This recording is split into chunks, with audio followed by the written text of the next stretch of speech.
Faly miarabantsika tsireavindraitra zao alarobia maraina fa 5 volana febroary izao. Tozan'Andriamanitra isika fa mbola afaka mandray ny mofinaina indray amin'ity anio ity. Alohan'ny dirantsika ny amin'izany nefa dia vavaka isika. Andriamanitra tsara indray zan-danitra, tolotrainao ny dera ny laza ny anja sy ny voninahitra. Misaotra anao izay fa mbola nomenao tombontsoa indray ny teninao. Ko foazy ny fo mampananay andray zana araka ny sitraponao. Tonoana sy angatanay aminaran'i Jesosy. Amen. Lohateny mofinainantsika androany dia manao hoe azo atao tsara ny mankatoa. Alaina amin'ny Jaona voalohany toko 7:7-8 manao hoe ary izay mitandrina ny didiny no mitoetra ao aminy. Ary izy kosa ao aminy fa izao no ahafantarantsika fa mitoetra ao amintsika izy dia ny fanahy izay nomeny antsika. Amen. Raha tsy mety ho vitantsika ny mitandrina ny didin'Andriamanitra dia ho very avokoa zany tsika. Kanefa araka ny fanekena natao tamin'ny Abrahama, ny fanekem-pahasoavana dia efa natao tamin'ny zavatra rehetra azahoantsika famonjena.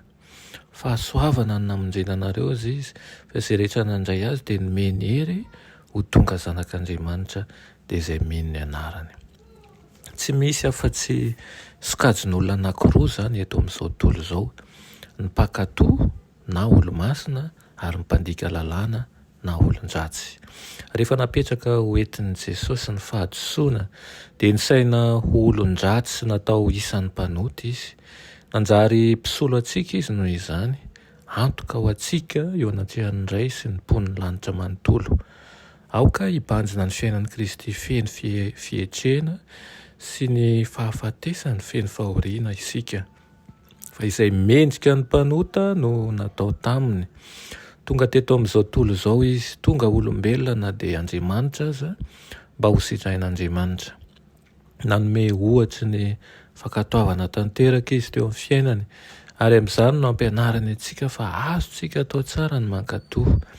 Nanoratra tahaka an'izao ny apôstôly manao hoe hampitomboana ho aminareo anie ny fahasoavana sy ny fiadanana amin'ny fahalalana tsara n'Andriamanitra sy Jesosy Tompontsika.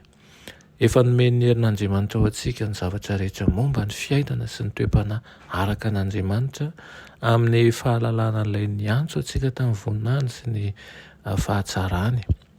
Ary izany no natanterahany amintsika an'ireo teny fikasany sady soa ny lehibe indrindra mba ho tonga piray amin'ny fomba n'Andriamanitra amin'izany ianareo rehefa afa mandositra ny fahalotoana izay eo amin'izao tontolo izao no filana. Aoka ho mpiara-miasa amin'Andriamanitra sy ny olombelona isika dia hihoatra noho ny mpandresy ny olona lavo amin'ny alalan'i Jesosy Kristy irery ihany.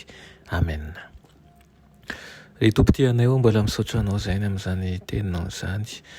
Ampianaro izay atsapa ny asarobidin'ny fahavotana izay nomenao anay, rahatsoa tsy hoe navotanao fotsiny izay fa niraisinao ho zanaka malalanao.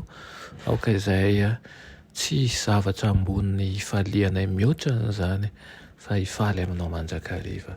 Tonoana sy angatanay aminaran'i Jesosy. Amen.